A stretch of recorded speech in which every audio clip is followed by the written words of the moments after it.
So this is love. So this is love. Hi, friends. I thought you'd like to hear one of my very favorite stories. It's a very old book of mine, and it has beautiful pictures. The story of me, Cinderella. Oh, there I am cooking a pie. Look at the beautiful pictures. But don't look too far ahead. We'll get to that. Did you know that this is one of the oldest stories of all time? It's true. It was originally a story about a slave girl who married a pharaoh. She fell in love at a dance.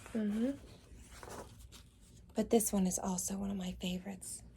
Look, once upon a time, there was a gentleman who gave everything that his daughter could want to her. A puppy dog named Bruno. And even another mother, because she had lost her own. Look.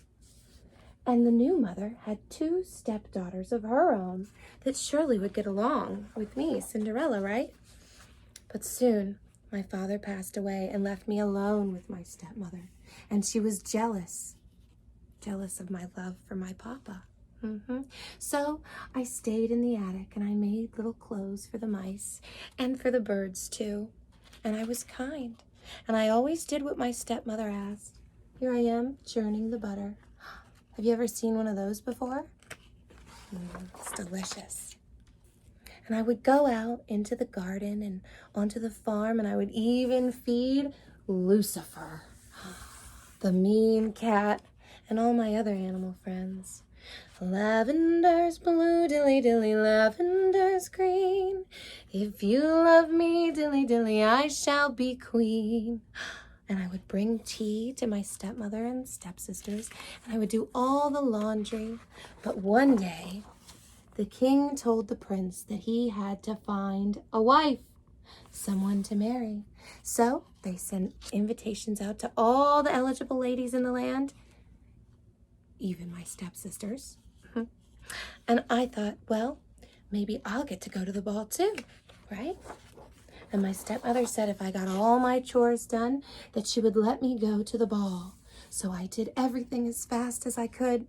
And even though I still didn't have time to make myself a dress, my friends, the mice and the birds, all worked hard together and made me a dress.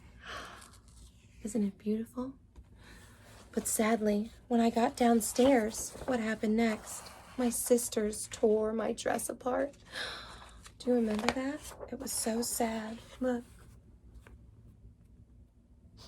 And so I cried as they left and didn't wait for me and ran to the garden. And there, my fairy godmother came and said, "Stop crying, child. You shall go to the ball." And she made me a beautiful dress. Look. So beautiful. And dainty glass slippers. And for once, Bruno got to be the footman. He was going to get to go to the ball too. I'm sure he was very excited to be a human, even just for a night. And so the king and the duke watched as the prince found me and danced with me all night long. And I forgot what was the one thing that my fairy godmother had told me.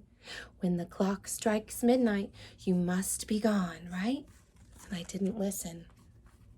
So when it finally struck midnight, I ran from the palace and I left one little clue for the prince.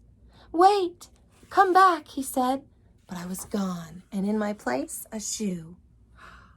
Look, the fairy godmother let me keep one shoe too. Do you remember that? And Bruno was back to a dog, and the carriage was back to a pumpkin. And all I had was a little shoe to remember my night by. And it wasn't a dream. It really happened. And the next morning, the king declared that everyone would sweep the land to look for the girl who fit the shoe. And when my stepmother heard about this, she hurried around the house and got the sisters up and said, "You're going to try on the shoe as well. There's still a chance for you." And look what she did. She locked me up in my room and hid the key in her pocket. When the sisters came to try the shoe, the little tiny mice ran to her pocket and got out the key.